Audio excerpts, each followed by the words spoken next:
Episode 5 की शुरुआत में मेरी को दिखाया जाता है जो अपने घर पर होती है। तभी इसका फ़ोन रिंग करता है। मेरी को लगता है कि वूजू है, लेकिन ये दूसरा वूजू होता है। वूजू बोलता है कि मैं कोरिया आ चुका हूँ। तभी ये फ़ोन रख देती है। वूजू फिर से कॉल करने का ट्राई करता है, लेकिन ये पिक नहीं करती। वूजू अपने आप से कहता है कि इसे प्राउड फील हो रहा होगा, मुझे इसे पाने के लिए मेहनत करनी होगी। मेरी भी अपने आप से कहती है कि वूजू मेरे पास कॉल क्यों कर रहा है, क्या इसे पता चल गया है कि मुझे टाउन वाला प्राइज़ मिला है। मुझे तो ये सोच कर डर लग रहा है। तभी इसके पास हमारे वाला वूजू फ़ोन करता है। ये फ़ोन को पिक कर लेती है। वूजू बताता है कि मुझे तुम्हारी माँ का पर्स मिल गया है, क्या मैं देने के लिए आऊँ। लेकिन मेरी कहती कि रहने दो, कल मैं तुम्हारे ऑफिस में आ जाऊँगी तो मुझे दे देना। मेरी अपने आप से कहती है कि क्या मुझे इसे बताना चाहिए कि वूजू कोरिया आ चुका है। शायद मुझे ऐसा नहीं करना चाहिए, ये मेरे लिए पहले ही बहुत कुछ कर चुका है। वूजू अपने घर पर आता है, लेकिन सामने गार्डन में पिल्लियोन होती है जो कि इसको देखती है। पूछती है तुम कहाँ पर गए थे। वूजू कहता है कि मैं तो हैंग आउट के लिए गया था। वैसे आपके बारे में क्या आपको नींद नहीं आ रही है। ये भी हामी भरती है।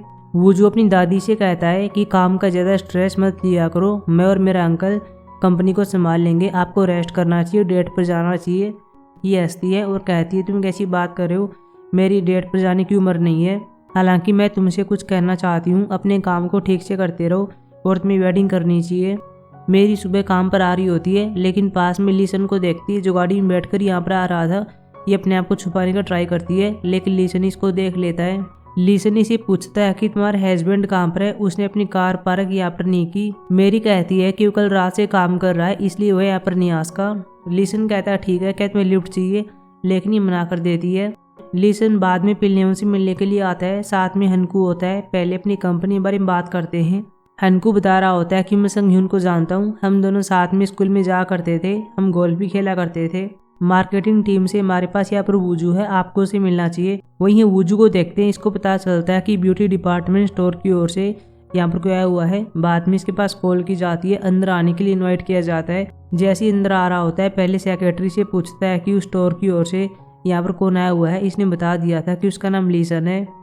यह सुनती वूजू चौंक जाता है, फिर टॉयलेट करने का बहाना बनाता है, रेस्ट रूम में आता है।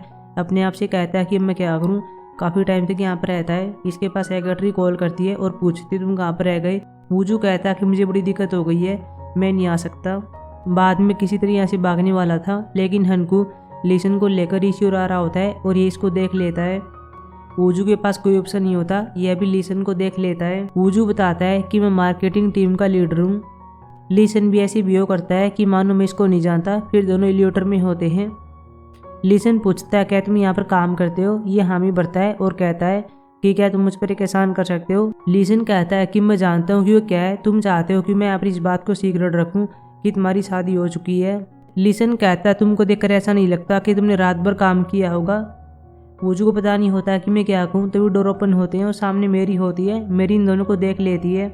लीसन मेरी से पूछता है कि तुम यहाँ पर क्या कर रही हो। तभी वूजू बोलता है और कह रहा होता है कि अपना वॉलेट लेने के लिए आई है। आज सुबह जल्दी जल्दी में हमारे वॉलेट एक्सचेंज हो गए। तभी लीसन कहता है कि आज सुबह तो तुम आई नहीं।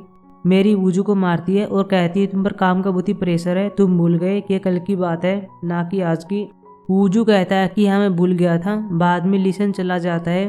अब मेरी वूजू से बात करती है और पूछती है कि सब क्या है। इसने बता दिया था कि वो यहाँ पर काम के लिए आया है। वैसे वो आज और कल की क्या बात है। मेरी कहती है क्या सुबह लीसन मुझसे मिला था और मैंने कह दिया था कि तुम रात भर काम कर रहे थे। वूजू कहता है तुम्हें मुझे पहले बताना चाहिए था, मैं इसके लिए प्लानिंग बना लेता। मुझे नहीं पता, अब से तुम दिन में 2-3 बार मेरे पास कॉल करना। मेरी कहती है क्या तुम इसमें इंटरेस्टेड हो। लेकिन वूजू कहता है तुम कैसी बात कर रही हो, मैं सिर्फ रिस्क को कम करने के लिए ऐसा कर रहा हूँ। अगले सीन में वूजू को देखते हैं जो अपनी फैमिली के साथ होता है। तीनों यहाँ पर खाना खा रहे थे। जिन्हों से कहती है मुझे कुछ पैसा चाहिए, मुझे आइसक्रीम की शॉप ओपन करनी है।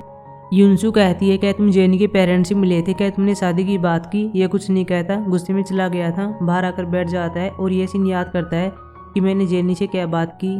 जेनी ने बता दिया था कि उस रूम नंबर में कौन रहता है, मैं उसे प्यार करती हूँ। हमारे पेरेंट्स ने हमारी शादी फिक्स करवा दी है। वूजू चिल्लाता है और कहता है कि तुम कैसी बकवास कर रही हो, क्या तुम मुझे धोखा दे रही हो। जेनी कहती है क्या तुम जेलस फील कर रहे हो। वूजू कहता है कि मैं नहीं जानता, तुम्हारे 2 हस्बैंड नहीं हो सकते, या तो वो रहेगा या फिर मैं, अब तुम चूज कर लो। ये इसको देखकर कहती है कि मैं तो उसी को चूज करूँगी। वूजू मेरी के कई सीन को याद करता है, जहाँ पर एक सीन में इसकी बाहों में होती है। वूजू से पूछता है तुम मुझे लाइक क्यों करती हो। मेरी इसको देखती है और कहती है क्योंकि तुम हैंडसम हो। वूजू कई फोटोज को देखता है और अपने आप से कहता है कि मेरी मुझे माफ़ कर देना, मुझे ऐसा नहीं करना चाहिए था। अगले सीन में मेरी को देखते हैं जो अपने बॉस के साथ होती है। इनके पास एक नई डिजाइन आई हुई थी और बॉस इसी को दिखा रहा होता है। तो मेरी के पास ग्योंगहुआ कॉल करती है और कहती है कि मैं अब आ गई हूँ, मैं तुमसे मिलना चाहती हूँ। अगले इसमें दोनों एक रेस्टोरेंट में आते हैं। यहाँ पर बैठे हुए थे, लेकिन तभी ओनर इनके पास आती है और कहती है कि कोई है जो कि आपको ज्वाइन करना चाहता है। तभी देखते हैं और ये वूजू होता है। मेरी से पूछती है तुम्हें जगह के बारे में कैसे पता चला। वूजू ने कह दिया था कि ये जगह बड़ी फेमस है, मैं यहाँ पर आता रहता हूँ। हालांकि ग्योंगहुआ इसको देखकर लट्टू हो जाती है और इसके पहले प्यार का जिक्र करने लगती है। साथ में ही बताती है कि मुझे किस टाइप के लड़के पसंद है। हालांकि जो भी टाइप बताती है उसमें वूजू का जिक्र होता है। ग्योंगहुआ फिर मेरी के पहले प्यार का जिक्र करने लगती है। वूजू कहता है क्या तुम उसे मिस करती हो। मेरी कहती है कि मैं नहीं जानती, हम थोड़े टाइम के लिए मिले थे, उसका सिर मुझे पीछे से बहुत पसंद आया था, वह पहले से और भी हैंडसम हो गया होगा, वह बिल्कुल मेरे टाइप का था, अगर मैं उसे फिर से देख लूँ तो मैं उसे तुरंत पहचान लूँगी। मन ही मन वूजू बहुत ही हैप्पी होता है। बाद में बाहर आते हैं, ग्योंगहुआ इसे कुछ गिफ्ट देती है। वूजू इनको लेता है, एक गिफ्ट को देखता है और कह रहा होता है कि इसके लिए है। ग्योंगहुआ कहती है कि कैक्टस मेरी के लिए है। वूजू इसे कैक्टस देता है और कहता है कि इस पर बैठ मत जाना। मेरी रात वाले सीन को याद करती है कि पहले क्या हुआ था, कैसे मैं कैक्टस पर बैठ गई थी। वूजू फिर इन्हें बाय करता है, चला गया था। अपनी और मेरी की वेडिंग की फोटो को देखता है और हंस रहा होता है। अगले सीन में जिनयंग को देखते हैं जो संगह्यून के साथ होती है। संगह्यून ने बता दिया था कि मुझे कहाँ कहाँ पर पेन हो रहा है, लेकिन जिनयंग कहती है कि मुझे पता है तुम नाटक कर रहे हो, तुम्हें कुछ नहीं हुआ, मैं नहीं जानती, तुम्हें एक वीक के अंदर डिस्चार्ज होना होगा। बाद में जाने लगती है। लीसन इसको मनाने का ट्राई करता है लेकिन कोई फायदा नहीं होता। संगह्यून कहता है कि रहने दो, ये यहाँ के डायरेक्टर की बेटी है, ये बहुत ही जिद्दी है, ये हमारी बात नहीं मानेगी। जिनयंग से इसका कोलीग बात करता है और कह रहा होता है क्या तुम आज रात के लिए मेरी नाइट शिफ्ट कर सकती हो, मुझे कुछ काम है। लेकिन जिनयंग कहती है कि आज मैं ऐसा नहीं कर सकती, मुझे माफ़ कर देना, मेरी पहले से प्लानिंग है। अगले सीन में देखते हैं कि प्लानिंग क्या होती है। वूजू एक बार में इसका वेट कर रहा होता है। ये जिनयंग को देखता है, पूछता है कि तुमने ऐसे कपड़े क्यों पहने हुए हो, क्या तुम ब्लाइंड डेट पर आई हो। लेकिन यह कहती है कि नहीं, मैंने ऐसे पहन लिए, वैसे तुम्हारे बारे में क्या, तुम यहाँ पर क्यों हो। लेकिन वूजू कहता है कि मैंने रिजर्वेशन नहीं करवाया, यह तो मेरी दादी ने कर दिया। बचपन की एक बात को लेकर इसे टीच करने लगता है कि तुम कैसे उसे प्यार किया करती थी। लेकिन यह कहती है कि वो धोखेबाज था, तुम जानते हो कि मैंने उसे बाद में छोड़ दिया। वैसे मैं कुछ कहना चाहती हूँ, बाद में कन्फेस करने वाली थी, लेकिन पास में एक सिंगर होता है जो पहले गाना गा रहा था, उस बीच के लिए क्लैपिंग करते हैं और वूजू इसको देखने लगता है। बाद में जिनयंग को देखता है और पूछता है कि तुम क्या कहने वाली थी, क्या तुम ये कहने वाली थी। जिनयंग डर जाती है, लेकिन वूजू ये पूछ रहा था कि क्या तुमने मेरा सिर पीछे से देखा था, क्या ये हैंडसम है, कोई है जिसने पास्ट में मेरी सिर को याद रखा था और अभी तक नहीं बोला है। यह पूछती है कि वह कौन है, क्या वो कोई लड़की है, क्या वो तुम्हारा पहला प्यार है। यह भी हामी भरता है और पूछता है तुम्हें कैसे पता चला। सच कहूँ तो मुझे वो लड़की मिल गई है जिसने मुझे खिलौना दिया था, वो मेरा पहला प्यार है। यह कहती है कि वो कौन है। वूजू कहता है कि वो कैक्टस गर्ल है जिसका तुमने इलाज किया था। यह पूछती है कि क्या वह भी इस बारे में जानती है, लेकिन वूजू कहता है कि नहीं, केवल मैं जानता हूँ, मैंने उसे अभी तक नहीं बताया, क्या मुझे बताना चाहिए। जिनयंग कहती है कि मैं हमेशा से एक बात जानना चाहती थी, तुमने उसे बाद में ढूंढने की कोशिश क्यों नहीं की। ये इसे बता रहा होता है। साथ में पास्ट के सीन को देखते हैं जहाँ ये मेरी को खोजने के लिए काफ़ी प्रयास करता है और इसे पता चलता है कि वो कहाँ पर रहती है। बाद में इसे मिलने के लिए आता है। अंदर मेरी अपनी माँ से बात कर रही होती है। योंगसुक बताती है कि कैसे तुम और तुम्हारा पिता पुलिस स्टेशन में गए थे, लेकिन जब तुम्हारा पिता फिर से वहाँ पर गया तो उसकी डेथ हो गई। उसे पुलिस स्टेशन में जाने ही नहीं चाहिए था, इसकी वजह वो लड़का है। वूजू सारी बातें सुन लेता है, एक गिफ्ट को रखता है और चला गया था। वूजू जिनयंग से पूछता है क्या मुझे उसे बताना चाहिए, लेकिन ये एकदम से इनकार कर देती है और कहती है कि उसे मत बताना, अगर तुम उसे बता दोगे तो उसे लगेगा कि उसके पिता की डेथ तुम्हारी वजह से हुई है।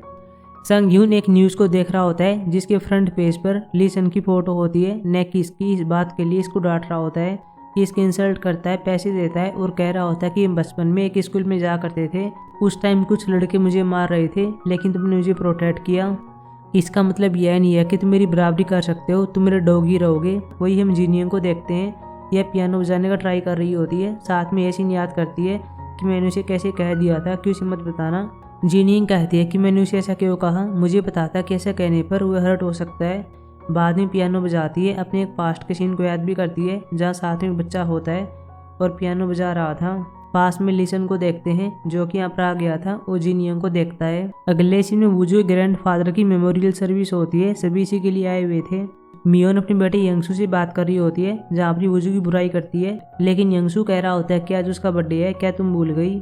मियोन कहती है कि कैसे उसके बर्थडे वाले दिन उसकी वजह से मेरे भाई की डेथ हो गई, लेकिन तभी पीछे देखते हैं और यहाँ पर वूजू होता है जो कि इनकी बातें सुन लेता है। अगले सीन में वूजू अपनी दादी के साथ होता है, दोनों घर पर जा रहे थे। हालांकि इसकी दादी अपने पति के बारे में सोच रही होती है। फिर हम पास्ट के सीन को याद करते हैं जहाँ पर फ्यूनरल में होते हैं। वूजू रो रहा होता है। पिलियन कहती है तुम अपने पेरेंट्स को आखिरी बार देख रहे हो, तुम्हें जो कुछ भी कहना कह दो।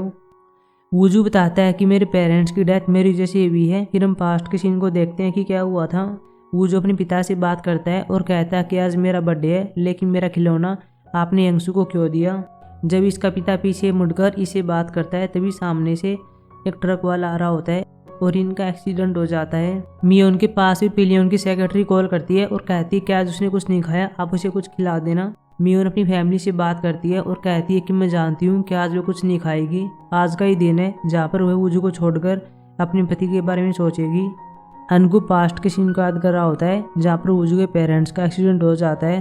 तभी यहाँ पर एक आदमी आता है, इनको देख रहा होता है, किसी के पास मैसेज करता है और ये हनकू होता है। हनकू को बता रहा होता है कि मैंने अपना काम कर दिया। मेरी अपने घर पर होती है, इसे पता चलता है कि बाहर बारिश हो रही है। बाहर आकर देखने वाली थी, लेकिन तभी कैक्टस वाले पौधे को देखती है और इस पर फ्लावर आ गए थे। फोटो को क्लिक करती है और वूजू के पास सेंड कर देती है। वूजू अपने रूम में आता है और यही सीन याद करता है कि आज के दिन कैसे सभी मुझे इग्नोर कर रहे थे। यह बहुत ही दुखी हो जाता है। तभी फोन में मेरी के मैसेज को सेंड करता है। मेरी कहती है कि इस पर फ्लावर लगाए। तभी मेरी के फोन में एक मैसेज आता है कि आज टीम लीडर वूजू का बर्थडे है। ये इसे कहती है कि मुझे माफ़ कर देना, मुझे पता ही नहीं चला कि आज तुम्हारा बर्थडे है, क्या मैं तुम्हारे लिए केक लेकर आऊँ। लेकिन वूजू कहता है कि मैं बहुत ही भूखा हूँ, मेरे लिए खाना ऑर्डर कर दो। मेरी यह लिख देती है कि तुम घर पर बना हुआ खाना खा सकते हो। फिर अपने आप से कहती है कि मैंने क्या लिख दिया, क्या मैं फ्लर्ट करने का ट्राई कर रही हूँ। वूजू ने कह दिया था ठीक है मैं तुम्हारे पास आ रहा हूँ। मेरी फिर खाना बनाना स्टार्ट कर देती है, अपनी माँ से वीडियो कॉलिंग करती है, इसकी हेल्प लेती है। यंगसू कहती है तुम इतना खाना क्यों बना रही हो, क्या कोई गेस्ट आने वाला है, लेकिन ये मना करती है और कहती है कि मैं अपने लिए बना रही हूँ। बाद में फ़ोन कट कर देती है। यंगसू कहती है कि मुझे पता कि कोई आने वाला है, काश ही वही लड़का हो। तभी वूजू मेरी के पास आता है और इतने खाने को देखकर शौक रह जाता है। फिर दोनों मिलकर खाना खा रहे थे। वूजू पहले सूप को टेस्ट करता है, लेकिन ये अच्छा नहीं होता, ये बहुत ही साल्टी होता है। वूजू कहता है कि कई सालों के बाद आज मैं सूप पी रहा हूँ, मेरी वजह से मेरे पेरेंट्स की डेथ हो गई थी, उसके बाद मैंने सूप नहीं पिया था। मेरी इसे कंसोल देती है और कहती है कोई बात नहीं है, साल में इतने दिन होते हैं, तुम एक दिन को भूल सकते हो, इसे कोई फर्क नहीं पड़ेगा, तुम बाकी दिनों को एंजॉय कर लेना। यह स्माइल करता है, खाना खाने लगता है, लेकिन जैसे मेरी को देखता है कह रहा होता है कि तुम्हारे यहाँ पर कुछ लगा हुआ है। फिर इसे अपने हाथों से उतार देता है। मेरी देखती है कि बाहर एक रेनबो आ गया है, इसे बाहर बुलाती है और एक विश मांगने के लिए कहती है। इसी जगह पर हम वूजू को देखते हैं जो कि यहाँ पर आ जाता है और मेरी के पास कॉल करने का ट्राई कर रहा था। वूजू मेरी से पूछता है तुमने क्या मांगा। मेरी ने बता दिया था कि मैं बुझा पैसा कमाना चाहती हूँ, मैं नहीं चाहती हूँ कि मेरी माँ बीमार हो जाए, वैसे तुम्हारे बारे में क्या, लेकिन इसको नहीं बताता। मेरी इसके पीछे दौड़ती है और कहती है मुझे बता दो, लेकिन ऐसा नहीं करता। लेकिन तभी इसका पाँव नलकी के सामने आ जाता है और ये गिरने वाली थी, ये सीधे इसकी बाहों में आती है। दोनों दूसरे को देख रहे थे। वूजू किस करने के लिए क्लोज आ रहा होता है, पास में दूसरा वूजू होता है जो कि इन दोनों को देख रहा था और एपिसोड खत्म हो जाता है। अब मिलेंगे एपिसोड 6 में, तब तक के लिए बाय।